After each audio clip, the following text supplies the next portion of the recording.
Presiden Joko Widodo memberi masukan soal debat pemilihan presiden.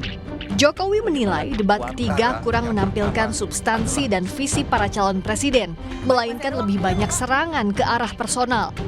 Karena itu, Presiden mengusulkan perbaikan format di debat berikutnya. Asal visi yang diserang, nggak apa-apa.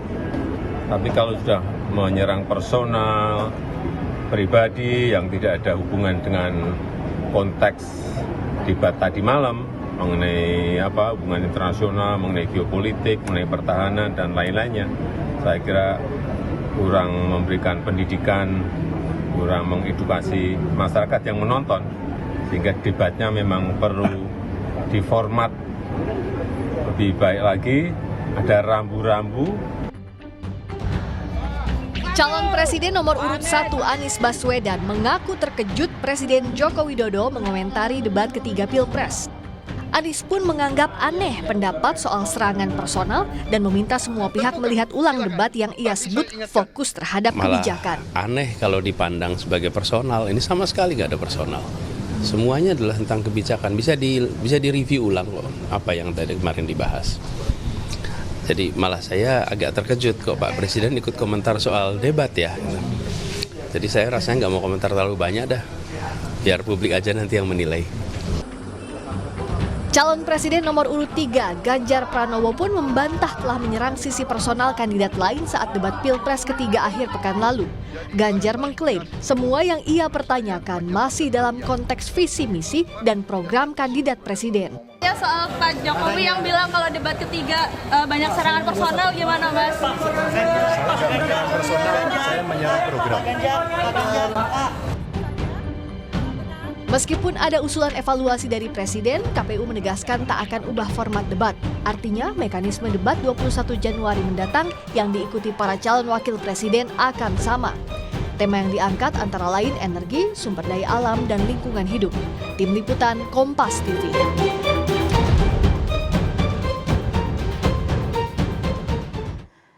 Dan terkait kritik Wakil Presiden ke-10 dan 12 Yusuf Kala terhadap netralitas Presiden Jokowi dalam Pilpres 2024, kita ulas sore ini bersama pengamat politik Ikrar Nusa Bakti dan tenaga ahli utama Kepala Staf Presiden Yohanes Joko. Selamat sore semuanya Bapak-Bapak. Selamat sore Mbak Audrey, selamat sore Prof. Ikrar. Selamat sore Bung Joko. Yang pertama saya mau ke Prof. Ikrar dulu, Pak Ikrar. Pak Ikrar, kenapa sih kira-kira Pak JK ini sampai turun, sampai ngingetin Presiden Jokowi soal netralitas dan sumpah? Ya, biar bagaimanapun Wakil Presiden Yusuf Kala ini adalah orang juga yang harus kita hormati ya, dan beliau juga pernah menjadi Wakil Presiden 2 kali ya, baik di era Pak Susilo Bambang Yudhoyono dan juga di era Pak Jokowi ya. Dan beliau tentunya tahu persis mana yang baik dan mana yang buruk ya, mana yang harus diikuti di dalam sumpah jabatan seseorang dengan mana yang harus dijaga supaya itu juga jangan dilanggar ya. Dan kita juga ingat di dalam sumpah presiden dan wakil presiden kan juga ada kalimat-kalimat yang juga tidak boleh memberikan sesuatu dalam bentuk apapun pada orang lain ya, dan menjaga ya pokoknya persatuan bangsa dalam artian yang positif lah begitu. Dan Pak JK ini juga pernah mengatakan secara eksplisit ya bahwa di era misalnya Ibu Megawati ketika beliau menjadi presiden itu Bu Mega tidak cawe-cawe, dia bilang ya.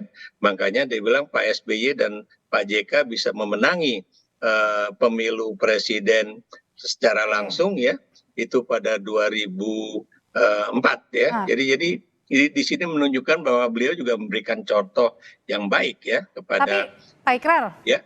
Ini kan sampai sekarang Pak Jokowi juga tidak pernah declare secara terang-menerang dukung siapa begitu. Kenapa kalau gitu sampai diingatkan oleh Wapres JK? Apa yang sebenarnya dibaca dari pernyataan? Mendeklar itu tidak harus melalui suatu pernyataan yang langsung ya atau secara lisan. Tapi Anda lihat sendiri, tahu sendiri ya bagaimana misalnya ketika beliau makan malam bersama ya, kemudian sering juga melakukan pertemuan-pertemuan ya.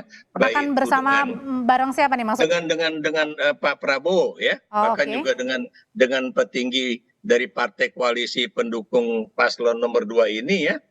Dan di dalam pembahasan di antara presiden dengan para menterinya itu yang kebetulan menjadi pendukung paslon nomor 2, itu para menteri itu juga mengatakan secara eksplisit lagi-lagi ya bahwa yang dibahas itu antara lain juga adalah kampanye untuk Prabowo Gibran ya. Jadi di situ menjadi suatu hal yang jelas bahwa memang presiden kelihatannya amat concern dengan paslon nomor 2 ini begitu. Oke, keresahan itu merasakan juga nggak sih Mas Joko, atau sebenarnya di KSP juga merasakan biasa-biasa aja kok, meskipun tadi Pak Ikrar sempat singgung ya pertemuan dengan Pak Jokowi dengan sejumlah ketum termasuk juga capres Pak Prabowo. Ya, kalau kami di kantor staf presiden, Mbak, sehari-hari yang kami rasakan jauh berbeda, bahwa ada persepsi Pak Presiden Jokowi akan memihak atau tidak netral karena memang salah satu kontestan adalah putranya. Tetapi kami kan yang sehari-hari yang ada di kantor staf presiden yang merasakan bersama Kepala Staf Presidenan Pak Muldoko bahwa ada hal-hal yang memang profesionalitas itu harus tetap dijaga, bahwa imparsial itu harus ada dan netralitas itu harus tetap dipertahankan. Itu yang kami rasakan sehari-hari gitu. Dan memang kalau jadi artinya Pak Jokowi tetap profesional, tetap netral dirasakan KSP? Ya, itu yang kami rasakan sehari-hari, bagaimana kami harus tetap menjaga program-program strategis nasional, bagaimana arahan-arahan dan langkah-langkah tidak ada satupun yang mengarah kepada langkah-langkah atau arahan-arahan politik praktis. Tetapi begini Mbak, bagaimanapun juga kan Pak Jokowi ini kan juga insan politik gitu, bahwa beliau punya preferensi politik, iya pasti begitu. Tetapi kan yang terpenting adalah bagaimana preferensi politik itu tidak digunakan dengan fungsinya sebagai seorang presiden dengan menggerakkan aparat, menggunakan infrastruktur dan segala macam. Pada titik itu Mbak, kami yang sehari-hari di kantor staf presiden, karena kantor staf presiden itu kan hampir mayoritas itu non ASN, yang sebenarnya kalau kami mau berpolitik kami sebenarnya bisa untuk berpolitik gitu, tetapi nuansa itu tidak ditemukan, apalagi Kepala Staf Kepresidenan Pak Muldoko itu dengan sangat tegas sekali mengambil sebuah keputusan, misalnya di kami beberapa tenaga profesional yang menjadi caleg itu dinonaktifkan gitu. Nah, hal-hal ini yang sebenarnya menjadi salah satu catatan-catatan, menjadi salah satu poin yang menjadi pegangan kami sehari-hari di kantor staf presiden. Nggak ada keresahan kok Pak Ikrar, kalau kata Mas Johannes bilang biasa-biasa aja, TNI Polri juga tetap netral, nggak ada penggerakan sana-sini? Karena Mas Joko kan adanya di kantor KSP ya, dan beliau juga mungkin tidak ikut di dalam pertemuan-pertemuan itu atau tidak mengantarkan presiden ke tempat acara pertemuan itu. Dan memang semua anggota KSP ya atau staf KSP atau mereka yang bekerja di KSP harusnya memang netral ya. Tapi kalau tadi Mas Joko mengatakan bahwa Pak Muldoko juga netral, menurut saya harus memberikan catatan ketika misalnya ada kasus ya, itu Satpol PP di Garut ya membuat satu pernyataan dukungan kepada Gibran Raka. Kan mereka bukan ASN, jadi boleh. Nah, yang jadi pertanyaan, Pak Muldoko sebagai KSP itu tahu nggak bahwa yang namanya Satpol PP itu adalah aparat pemerintah daerah, dan aparat pemerintah daerah otomatis seharusnya itu tidak boleh membuat satu pernyataan yang memihak gitu kan. Terlepas dari pernyataan itu katanya dikeluarkan sebelum Gibran dan Prabowo itu menjadi pasangan calon presiden dan wakil presiden begitu. Mas Johannes tuh katanya dibilang begitu sama Pak Ikrar. Soal kemudian juga tadi contohnya soal ASN ya. Ya, sekali lagi Mbak, kalau kami kan bahwa tadi Pak Ikrar, kalau kami di kantor staf presiden memang mengambil posisi yang netral gitu, dan itu kan sebenarnya membuktikan Mbak bahwa kalau kita mau mengambil sikap nggak netral pun sebenarnya kantor staf presiden punya kesempatan itu contohnya gitu. Satpol PP Garut katanya bisa melakukan tadi itu gitu, tetapi kan kita tidak mengambil sikap itu. Nah, terkait hal itu Pak Kepala Staf kan dimintain pendapat ketika pada waktu itu, dan itulah sikap dan tanggapan Bapak Kepala Staf sejauh memang selama ini berinteraksi dengan komunitas-komunitas Satpol PP yang dalam posisinya pada waktu itu mereka sebenarnya mempertanyakan apakah mereka ini ASN atau bukan, karena secara undang-undang dan secara regulasi memang mereka belum ditetapkan begitu, Mbak. Oke, tapi kan pada saat Pak Muldoko menyatakan ke publik, itu seakan-akan sudah ada kesimpulan, padahal di situ aja Bawaslu belum memeriksa salah atau benar yang pernyataan dari Satpol PP Garut, Mas. Ya, posisinya Mbak, sebenarnya posisinya yang disampaikan oleh Bapak Kepala Staf pada waktu itu adalah bagaimana bahwa Satpol PP itu bukan ASN. Kalau bukan ASN, dia memiliki boleh melakukan langkah-langkah gitu. Tetapi kan sekali lagi ada aturan-aturan lain yang memang harus diambil, dan aturan-aturan itu sekarang ini juga sudah ditegakkan begitu, Mbak. Tapi dengan Pak Ikrar, dengan satu pernyataan atau misalnya satu contoh tadi ya, katakanlah Satpol PP di Garut, sebenarnya ada dampak langsung nggak sih sebenarnya yang terasa soal netralitas bukan hanya di TNI Polri tapi juga di lini ASN? Yang jelas yang namanya staf ataupun petugas kepolisian, satuan kepolisian Pangres Praja ya di berbagai daerah ya, apakah itu di tingkat gubernur, di tingkat provinsi, kabupaten ataupun kota, itu adalah suatu petugas atau pejabat yang menjadi kesatuan di dalam pemerintahan daerah itu. Dan kalau itu misalnya terjadi suatu pelanggaran, terlepas dari apakah mereka ASN ataukah mereka cuma menjadi pejabat ataupun anggota itu cuma melalui satu kontrak kerja ya, buat saya sama saja. Sama juga Bung Joko kan juga mengatakan bahwa dia bukan ASN, tapi beliau kan juga melakukan satu kontrak kerja dengan kantor staf kepresidenan ya mengenai pekerjaan itu. Dan kalau beliau mengatakan bahwa saya juga tidak pernah melakukan intervensi, ya itulah sikap seorang profesional. Tapi bagaimana dengan Satpol PP yang ada tersebut juga, dan juga bagaimana dengan seorang presiden? Dan kalau saya lihat ya, memang presiden belakangan ini tegas, bukan tegas, nanti tampak jelas ya bagaimana beliau itu melakukan suatu upaya-upaya untuk intervensi pemenangan salah satu capres begitu. Tahan dulu sampai di sana Pak Ikrar. Kalau gitu pertanyaan selanjutnya karena sudah dibuka Pak Ikrar, apakah ini juga menandakan dengan pernyataan Pak Jokowi yang berkomentar soal debat dan kemudian juga mendapat respon dari Pak Anies dan juga Pak Ganjar, itu termasuk apa yang disampaikan oleh Pak Ikrar tadi, keresahannya nanti usai jadi dijawab oleh Pak Ikrar dan juga Mas Johannes. Tetaplah bersama kami di Kompas Petang.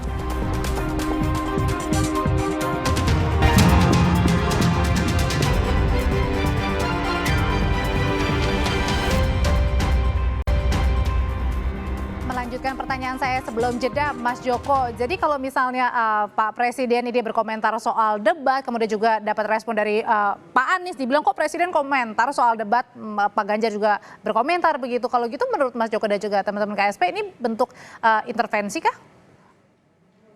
Apa yang nggak boleh dari komentar seorang presiden yang beliau juga sebagai penanggung jawab politik nasional mengomentari terhadap debat pemilihan kepemimpinan nasional gitu. Apa yang nggak boleh? Ya boleh-boleh saja gitu. Bagaimanapun juga beliau kan penanggung jawab politik nasional, dan dalam konteks ini apa yang beliau sampaikan terhadap situasi tanggapan terhadap debat itu juga yang disampaikan oleh masyarakat begitu, Mbak. Dan ini kan juga bukan bicara karena tentang dinilai debat, dari beberapa masyarakat bukan hanya debat untuk 1-2 pasang saja, tetapi ini masukan untuk seluruh calon pasangan presiden dan wakil presiden lainnya, masukan untuk KPU agar masyarakat itu bisa mendapatkan tampilan tontonan debat yang lebih substansial, sehingga melalui debat itu masyarakat bisa mengambil satu pilihan-pilihan yang lebih rasional, yang lebih baik gitu untuk Indonesia ke depannya. Karena komentarnya baru gitu. Debat kali ini, Mas. Kalau debat 1, 2 belum berkomentar atau nggak ada komentar malah. Nah ya, debat ini kan berkomentar setelah melihat beberapa debat-debat lainnya kan begitu, Mbak. Jadi jangan juga dilihat bahwa komentar ketika debat setelah debat ketiga sekedar hanya ngomentari debat ketiga, atau ketika debat itu mengomentari untuk pasangan calon tertentu. Tidak. Yang harus dilihat adalah apa yang disampaikan oleh Bapak Presiden sebenarnya itu adalah introspeksi, koreksi untuk kita bersama agar proses politik demokrasi ini itu bisa menampilkan semua kontestan-kontestan dengan segala opininya, dengan segala kebijakannya, dan masyarakat bisa menilai itu begitu Mbak, dengan rasional begitu loh. Ya, meskipun dibilang sama Wapres Pak Maruf juga dibilang sebenarnya debatnya lebih seru ya daripada 2019. Saya mau ke Pak Ikrar dulu. Pak Ikrar, hari ini juga ada keresahan yang ditemui oleh teman-teman atau tokoh-tokoh bangsa menemui Pak Maruf Amin ya, wakil presiden, tapi tidak bertemu dengan Pak Jokowi yang dinilainya?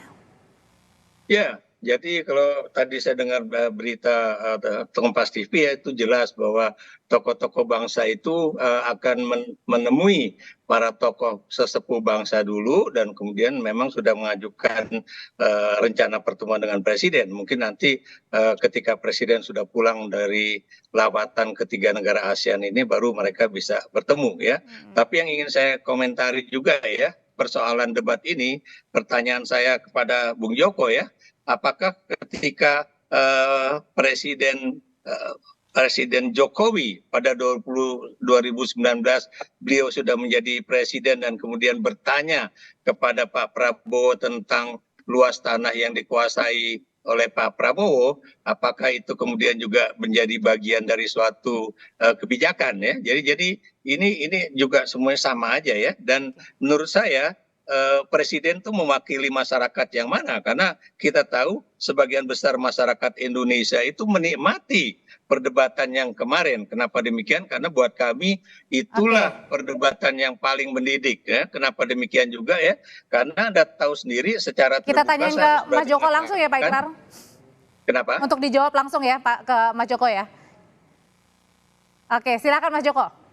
Ya, yang namanya tontonan perdebatan, orang ribut kalau sudah ditampilkan di layar maupun di sosial media, pasti orang akan melihat, Prof, dan itu dianggap menarik begitu. Tetapi kan sebenarnya yang harus kita lihat, apakah seperti itu yang ingin kita tampilkan begitu? Apakah kita ingin melakukan penilaian yang sangat subjektif sekali?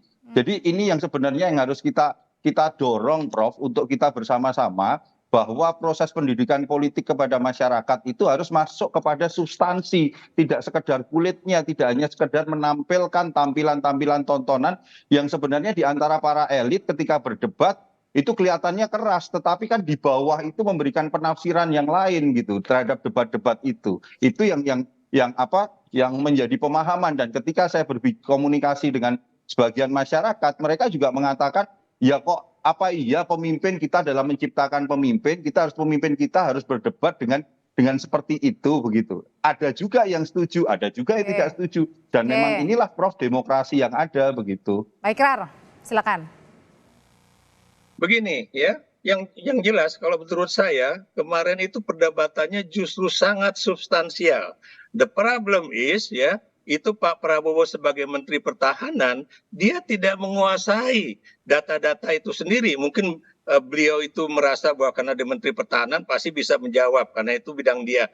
Ternyata ketika ditanyakan mengenai data-data itu, beliau cuma mengatakan data Anda keliru, tapi yang mana yang benar, mana yang keliru, nggak ada itu yang dikemukakan oleh Menteri Pertahanan Prabowo Subianto. Dan Anda harus lihat ya bahwa beliau itu dalam keadaan capek.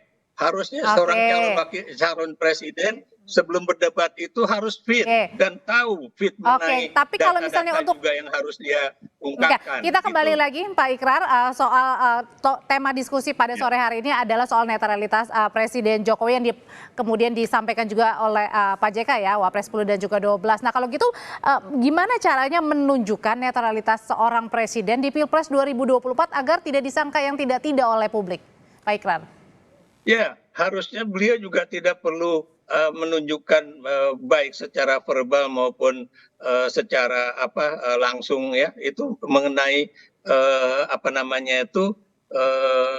bahwa dia itu memang tidak netral ya. Saya beri contoh ya, bagaimana dia ketemu dengan para beberapa pimpinan kepala desa ya, dan kemudian bagaimana dia ketemu dengan Prabowo, bagaimana dia ketemu dengan Zulkifli Hasan, bagaimana dia ketemu dengan Erlangga Hartarto ya, kemudian juga bagaimana kemudian juga pernyataan beliau mengenai debat ya, padahal debat itu dan juga dia yang ingin diubah sama dia kan formatnya, padahal kita tahu itu adalah otoritas KPU. Dan saya bersyukur bahwa ketua KPU itu berani mengatakan bahwa tidak, kami tidak akan mengubah. Sebab kalau KPU itu kemudian mengubah format debat, itu pasti langsung orang menilai bahwa KPU berada di bawah kekuasaan presiden ya. Jadi ini netralitas itu ditunjukkan juga oleh KPU, dan buat saya itu harus saya angkat topi dan saya hormati. Oke, gitu.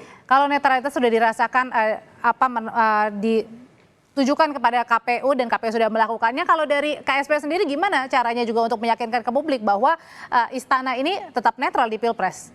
Karena presiden menjadi sorotan di sini. Ya, situasi hari ini kan jauh berbeda Mbak dengan situasi-situasi zaman dulu begitu. Segala bentuk gerakan-gerakan ataupun apapun yang dilakukan oleh Bapak Presiden itu memang bisa dimonitor oleh publik. Termasuk juga apa yang terjadi di TNI, Polri maupun ASN. Artinya apa Mbak? Situasi hari ini masyarakat bisa melakukan kontrol kok bahwa apakah Presiden hari ini, Presiden ya Mbak, bukan Pak Jokowinya, tapi Presiden dengan segala kewenangan-kewenangannya masih menjaga netralitasnya dan tidak menggunakan seluruh kekuasaannya, seluruh infrastrukturnya, itu yang bisa dikontrol oleh masyarakat. Dan pada titik itu kami di kantor staf Presiden sangat meyakini bahwa Bapak Presiden Jokowi betul-betul menjaga netralitasnya dalam konteks itu begitu. Tapi kalau ada persepsi, pandangan yang berbeda dari masyarakat, merasa mungkin presiden berpihak kepada pihak tertentu, capres tertentu, ini didengar juga keluh kesahnya sama Pak Jokowi? Ya, yang namanya persepsi namanya 270 juta orang lebih begitu Mbak. Persepsi pasti nggak mungkin disatukan. Ada yang melihat persepsi seperti itu, ada yang tidak. Dan sekali lagi, Pak Presiden Jokowi ini kan beliau juga insan politik. Beliau punya preferensi politik. Dan preferensi politiknya itu yang terpenting adalah beliau tidak menggunakan kekuasaan yang dimiliki hari ini untuk mensukseskan preferensi politiknya itu. Itu yang harus menjadi catatannya begitu Mbak. Tapi kalau misalnya dari Pak Ikrar sendiri melihat tadi pertemuan dengan ketum mungkin karena di luar juga ya, termasuk dengan Pak Prabowo dengan di luar jam begitu kerja, apakah itu termasuk juga merupakan preferensi politik? Itu buat saya. Ya. Oh jadi gini, oke Audrey, saya jawab dulu ya. Persepsi itu ya adalah suatu pandangan sebagai akibat dari informasi yang kurang. Jadi persepsi itu bisa salah. Tapi kalau apa yang terjadi sekarang bukan lagi persepsi ya, itu adalah suatu pandangan yang diakibatkan oleh suatu kenyataan yang data maupun faktanya itu jelas ya. Ya, saya beri contoh misalnya kebijakan bansos ya, dan kebijakan yang lain-lain lah ya. Dan karena tadi Bung Joko juga mengatakan bahwa anak presiden maju menjadi calon wakil presiden, dan karena itu menurut saya itu benar-benar bukan lagi most likely ataupun highly likely, tapi saya katakan ini udah benar-benar certainly ya, itu benar bahwa presiden pasti akan cawe-cawe, karena biar bagaimanapun dia punya kepentingan untuk membangun dinasti politik dia, dan kemudian kebetulan itu juga menyangkut dengan pasangannya yaitu Prabowo Subianto. Dan dari Mas Yohanes sendiri, dari teman-teman KSP sendiri, apa jaminan netralitas terhadap Pilpres 2024 terutama untuk presiden atau bagi presiden? Ya, jaminannya ya kita melakukan apa yang menjadi tugas kita Mbak, dalam konteks kami di kantor staf Presiden, kita betul-betul menjalankan tugas dan fungsi untuk melakukan bottlenecking, monitoring, delivery unit, dan itulah yang nantinya menjadi catatan begitu Mbak untuk kita. Karena netralitas bukan hanya yang diharapkan oleh tokoh elit politik, tapi juga seluruh masyarakat Indonesia dalam Pilpres 2024. Terima kasih Mas Yohanes Joko, terima kasih Pak Ikrar Nusa Bakti, saya selalu semuanya Bapak-Bapak.